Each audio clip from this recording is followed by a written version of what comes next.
दोस्तों, जन media TV के आज के इस खास एपिसोड धर्म पर चर्चा में आपका स्वागत है। आज पूरे राष्ट्र में सनातन धर्म पर, सनातन धर्म की रचनाओं पर, सनातन धर्म के विषयों पर और सनातन धर्म के मानने वालों पर एक प्रश्न सामने बहुत ही विषय लेकर के सामने खड़ा है और हमारे पूज्यपाद गोस्वामी तुलसीदास जी की एक रचना श्री रामचरितमानस में ढोल गंवार सूत्र पशु नारी सकल ताड़ना के अधिकारी इस चौपाई पर लेकर के एक बवाल सा मचा हुआ है।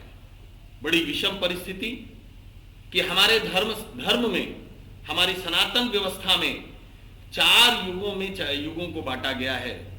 सतयुग, त्रेता, द्वापर और कलयुग। त्रेता युग में भगवान राम का अवतरण, द्वापर युग में भगवान कृष्ण का अवतरण और त्रेता युग में भगवान राम का अवतरण वो मानव मूल्यों की स्थापना के लिए एक साक्षात उदाहरण रहा है। क्या ऐसा विषय एक प्रश्न बन सकता है? क्या कृष्ण ने जो महाभारत के युद्ध काल में गीता का उपदेश दिया वो मानवता के मूल्यों के रक्षार्थ रहा, लेकिन क्या वह भी एक प्रश्न बन सकता है? इन्हीं सब प्रश्नों के उत्तर पाने के लिए आज से 500 वर्ष पूर्व गोस्वामी तुलसीदास जी द्वारा रचित श्री रामचरितमानस के उन 7 कांडों में पंचम स्कंद में 5वें कांड में सुंदरकांड में रचित उस चौपाई पर, जिस पर आज पूरे राष्ट्र में तथाकथित हिंदू समाज के लोग प्रश्न चिन्ह लगा रहे हैं कि ढोल गंवार शूद्र पशु नारी सकल ताड़ना के अधिकारी, क्या वास्तव में वह गलत है या वह विषय गलत है या उसके अर्थ का अनर्थ है? ऐसी सारी परिस्थितियों पर चर्चा करने के लिए आज हमारी जन मीडिया टीवी उपस्थित है संगवेदपुर धाम के पीठाधीश्वर पूजनीय महाराज श्री शांडिल्य जी महाराज। उनके आश्रम में यह जानने के लिए कि क्या वास्तव में सनातन धर्म की रक्षा करने के लिए क्या हिंदू समाज को कोई नई दिशा देखनी पड़ेगी या वास्तव में तथाकथित लोगों द्वारा यह केवल राजनीतिक षड्यंत्र है, राजनीतिक स्टंट पाने का एक माध्यम मात्र है। ऐसी दशा में हम संगवेदपुर धाम के पीठाधीश्वर पूज्य महाराज श्री शांडिल्य जी जानकी शरण दास जी महाराज से इस विषय पर विस्तार से आज चर्चा करेंगे कि ये वास्तव में यह राजनीतिक षड्यंत्र है या किसी प्रायोजित माध्यम से किया हुआ यह विषय है। महाराज जी, आज पूरे राष्ट्र में सनातन धर्म की रक्षा के लिए जगह जगह यह चर्चा भी उठ रही है और गोस्वामी तुलसीदास जी द्वारा रचित रामचरितमानस की इस विशेष चौपाई पर टिप्पणियां आ रही हैं। क्या वास्तव में यह गलत है या इसका आशय गलत लगाया जा रहा है या वास्तव में इसका भावार्थ ही गलत लोग प्रेषित कर रहे हैं, जनमानस को भड़काने का कार्य कर रहे हैं, जनमानस को एक गलत दिशा में ले जाने का कार्य कर रहे हैं, या हमारी रचना सही है? इस पर आपका विशेष विचार जो है ये पूरी जनता, हमारी जन मीडिया टीवी के पूरे दर्शक जानना चाहते हैं। महाराज जी, जब से सनातन संस्कृति और सनातन संस्कृति के मानने वाले हमारे यहाँ हजारों साल पूर्व से, जब से ये पृथ्वी है तब से सनातन संस्कृति है, यह धर्म है और जो है वो पंथ है, तो इनको लगता है कि इनको अगर नहीं तोड़ेंगे तो हमारा विस्तार नहीं हो पाएगा और सनातन की जो संस्कृति का मूल स्थान रहा है वो भारतवर्ष रहा है, तो कुछ ना कुछ तो षड्यंत्र करेंगे ही। और मूर्ख अज्ञानी लोग जो इस चौपाई का गलत अर्थ निकाल रहे हैं, ढोल गंवार शूद्र पशु नारी सकल ताड़न के अधिकारी, ताड़ना का मतलब है किसी को देखते रहना, ताड़े रहना। जानवर को आप नहीं देखेंगे, खेत चर जाएगा, स्त्री को नहीं देखेंगे, बहुमूल रत्न कहा गया, पर्दे योग कहा गया है, कोई ले जाएगा। शूद्रो शब्द जो कहा गया, शूद्र तो एक ब्राह्मण का बालक नहीं हो सकता है अगर वो असात्विक पदार्थ ले रहा है, अधर्म के मार्ग पे चल रहा है, गलत कार्य कर रहा है, ये शूद्र की श्रेणी में आएगा। कोई भी बालक को जन्म लेते ही वो शूद्र ही होता है, वो ब्राह्मण का बच्चा ही क्यों न हो। जब उसके 16 संस्कार होते हैं, ब्राह्मण का बालक का अगर जनेऊ संस्कार नहीं हुआ तो भी शूद्र की श्रेणी में आता है। अब ये इनको इतना ज्ञान नहीं है कि इस चौपाई का अर्थ क्या है। वो तो निकाल लिए अपने हिसाब से। अब तो दुनिया अपने हिसाब से चलाने की कोशिश की जा रही है। हमारे यहाँ अभी भी हिंदू समाज में बहुत सारी कुरीतियाँ हैं। हम सबको ये सोचना होगा कि भारतवर्ष और ये सनातन संस्कृति को बचाना है तो हमको सबको एक होना पड़ेगा। ब्राह्मणों के ऊपर खास तौर से जो टारगेट किया जा रहा है कि ब्राह्मण नहीं रहेगा तो धर्म परिवर्तन कराना अच्छा हो जाएगा, क्योंकि ब्राह्मण धर्म की तरफ भागता है, सनातन संस्कृति को बचाना है। तो इसलिए ब्राह्मणों को टारगेट करके और ख़ास तौर से ये जो रामचरितमानस की चौपाई है उस पर टारगेट करके जो कम पढ़े लिखे लोग हैं, गांव समाज के लोग हैं, उनको भ्रमित किया जाए, बरगलाया जाए और अर्थ का अनर्थ निकाला जाए। जैसे पुस्तक में एक जगह लिखा था वेद पढ़ना पाप है, आगे लिखा है वेद पढ़ना पाप है, आगे का पन्ना सबको दिखा रहा है कि वेद पढ़ना पाप है, पीछे के पृष्ठ पे लिखा है अशौच अवस्था में। तो सामने वो दिखा रहा है वेद पढ़ना पाप है, सबको दिखा रहा है। तो एक विद्वान पंडित जी थे, उन्होंने कहा भाई ऐसा तो नहीं है, वेद पढ़ना पाप है, लाइए देखें। और जब उन्होंने पन्ना पलट के दिखाया कि अशौच अवस्था में वेद पढ़ना पाप, तो एक पकड़ दिया वेद पढ़ना पाप है, वेद पढ़ना पाप है, वही दिखा रहा है। वो नहीं दिखाएगा अशौच अवस्था में वेद पढ़ना पाप है। तो ये शब्दों का जो अर्थ का अनर्थ निकाल रहे हैं, देख लीजिएगा, ईश्वर भी इन्हें माफ नहीं करेंगे। हमारी सनातन संस्कृति को तो ये स्वयं भगवान की धरा रही है, तो कोई कुछ कर नहीं पाएगा। हाँ, ये है कुठाराघात हो रहा है, इसका उत्तर भी दिया जाएगा, धर्म से ही इसको उत्तर भी देंगे सब लोग। महाराज जी, श्रृंगेरपुर धाम तो भगवान के वनवास काल का बड़ा महत्वपूर्ण स्थान रहा है, और भगवान श्री राम जब अयोध्या से चले तो श्रृंगेरपुर धाम में ही उनका काफ़ी समय भी बीता, और यहाँ से ही उन्होंने गंगा को पार करके और आगे की यात्रा प्रारंभ की। तो ऐसी दशा में श्रृंगेरपुर धाम के आप पीठाधीश्वर भी हैं, और आज का जो विषयानुकूल चर्चा है कि धर्म के संदर्भ में या हमारी आध्यात्मिक चेतना को और मजबूत करने के संदर्भ में, इस पर आपके क्या विचार हैं? कैसे? जो वर्तमान परिप्रेक्ष्य में जो लोग इस पर कुठाराघात कर रहे हैं, हमारे सनातन धर्म को नष्ट भ्रष्ट, जैसा कि आपने कहा कि ये विशेष रूप से उसको चोट पहुंचा रहे हैं कि हम ब्राह्मण समाज को रोकेंगे तो आगे धर्म का आगे विस्तार नहीं होगा, हिंदू धर्म मजबूत नहीं होगा। और आज परिस्थितियां ये हैं कि पूरे विश्व में हमारे सनातन धर्म की चर्चा है और सनातन धर्म का परचम लहरा रहा है, और इसकी जो आध्यात्मिक चेतना है वो बहुत ही जागृत है और पूरे विश्व को एक संदेश दे रही है। चूंकि हमारे भारत की जो मूल भावना है धर्म की, वो वास्तव में विश्व बंधुत्व की है, वसुधैव कुटुंबकम की है। ऐसी परिस्थितियों में श्रृंगेरपुर धाम हमको लगता है कि रामचरितमानस का एक महत्वपूर्ण हिस्सा है। तो आपकी और यहाँ के धाम के पीठाधीश्वर होने के नाते आपकी विशेष रूप से नैतिक जिम्मेदारी है कि आप इस पर विशेष संदेश जो है हमारी जनता को दें। देखिए, संदेश तो यहाँ साफ है।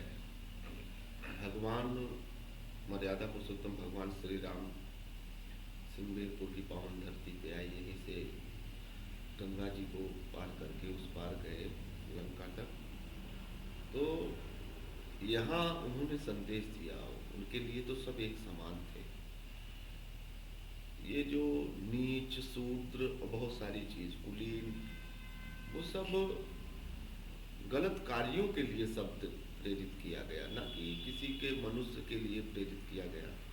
निषाद राज जी को उन्होंने गले लगाया। अब निषाद राज जी को आप क्या कहेंगे? उनके अंदर भावना थी, मर्यादा पुरुषोत्तम भगवान श्री राम एक राजा थे, और वो ईश्वर भी थे। उन्होंने दिखाया कि हमारे लिए सब एक बराबर है, कोई बड़ा कोई छोटा नहीं।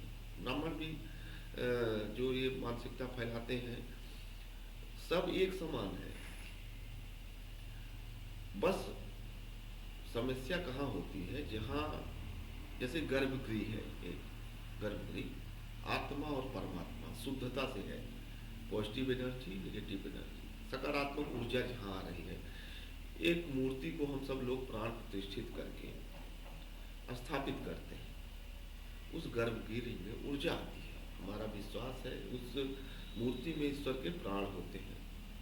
तो जब कोई असात्विक व्यक्ति, अशुद्ध व्यक्ति कुछ असात्विक पदार्थ लेके या कुछ, तो ईश्वर वह स्थान त्याग देते हैं, बस और कुछ नहीं है। उसी को ये सब लोग गलत कह रहे हैं।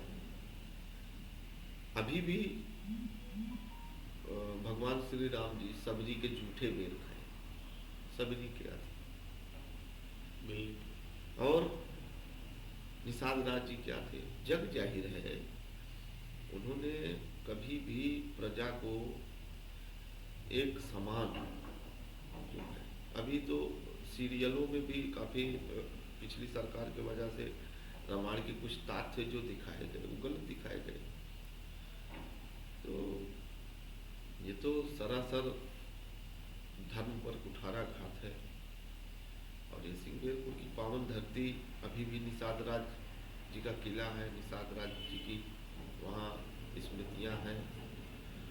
ये कहानी बयां करती है कि कभी जाति का कोई भेदभाव था ही नहीं। भेदभाव था तो अशुद्धियों से था, दर्द से था। कोई अगर मांस मदिरा का सेवन कर ले या कुछ कर ले, अशुद्धियों का कर ले, उसे दूर रहना चाहिए, ऐसी भावनाएं थी। ना कि भाई कोई अगर है तो आप भागेंगे नहीं उससे, गलत तरीके से पेश आएगा आपसे। तो शुद्धता से ही ईश्वर प्राप्त होते हैं, शास्त्र भी कहता है। तो यहाँ बात सिर्फ शुद्धता से है, न कि शुद्ध से। आज भी जो व्यक्ति हैं अच्छे अच्छे प्रकांड, महर्षि वाल्मीकि जी क्या थे बताइए, ऋषि हुए, व्यास जी क्या हुए। अगर आप कहेंगे तो क्या कहेंगे, उनको भी मान लिया जाता, लेकिन वो शुद्ध रहे, उनकी भावनाएं शुद्ध हुई, अंतरात्मा ईश्वर के शरण में जाके वो महर्षि हो गए, ऋषि स्वरूप हो गए। तो उन पर कोई टिप्पणी नहीं करेगा। ये सिर्फ और सिर्फ एक हिंदू जब समाज एक हो रहा है तो एक बांटने की प्रवृत्ति आई है। ब्राह्मण क्षत्रिय वैश्य शूद्र, ज्ञान देने वाला, पालन करने वाला, पोषण करने वाला, ये सारी चीजें हैं। और समाज को बांटेंगे नहीं तो सनातन संस्कृति कमजोर नहीं पड़ेगी, इसीलिए कर रहे हैं कि समाज बढ़ जाए। हमारा तो मानना है कि सारे जितने सनातन धर्मी हैं, हिंदू हैं, वो सब एक हो। जात का वहाँ कोई महत्व नहीं है, जाति ना है। ये राजनीतिक पार्टियों द्वारा बनाई गई जातियाँ हैं कि जाति में इनको नीचा दिखाओ, उनको ऊपर करो, यही है। हमारे हिसाब से ये समझदार हिंदू भाई सोचेंगे और समझेंगे कि हमें बांटने की एक बड़ी साजिश चल रही है, और फिर हमारी सनातन संस्कृति पर कुठाराघात करने की प्रबल सोची समझी साजिश हो रही है। आज पूरे पूरे विश्व में 3 धर्मों के अधिक अनुयायी हैं।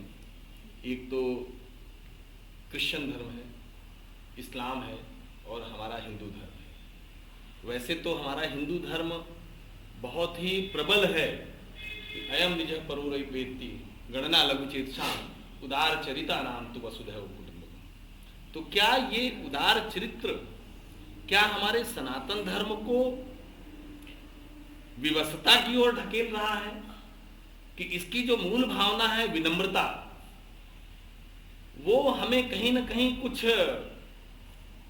नीचे कर रही है, इसी का लोग गलत उपयोग कर रहे हैं और हमारी विनम्रता का दुरुपयोग कर रहे हैं, या हमारी विनम्रता ही इस विषय को और मजबूत कर रही है कि हम अपने धर्म संदेश को पूरे विश्व में ले जाने के लिए और पूरे इस धारा को ही पोषित करने के लिए हमारा धर्म सक्षम और मजबूत है।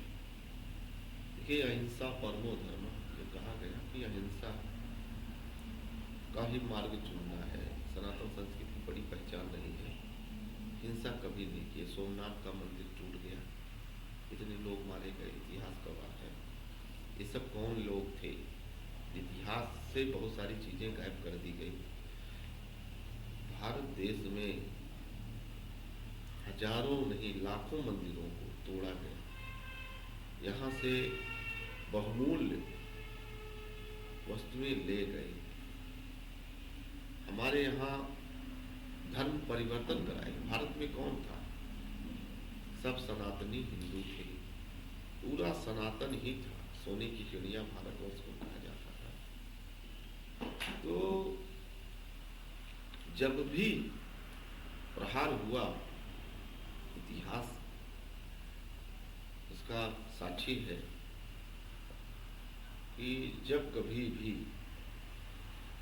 विदेशी आक्रांताओं द्वारा हमला किया गया तो भारत पे किया गया।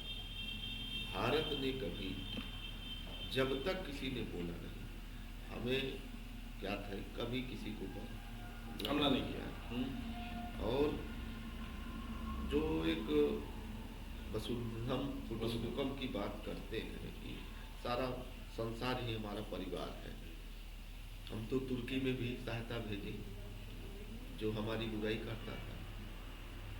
तो हृदय विशाल है भारत का, लेकिन उसको ये सब लोग कमजोरी समझ रहे हैं।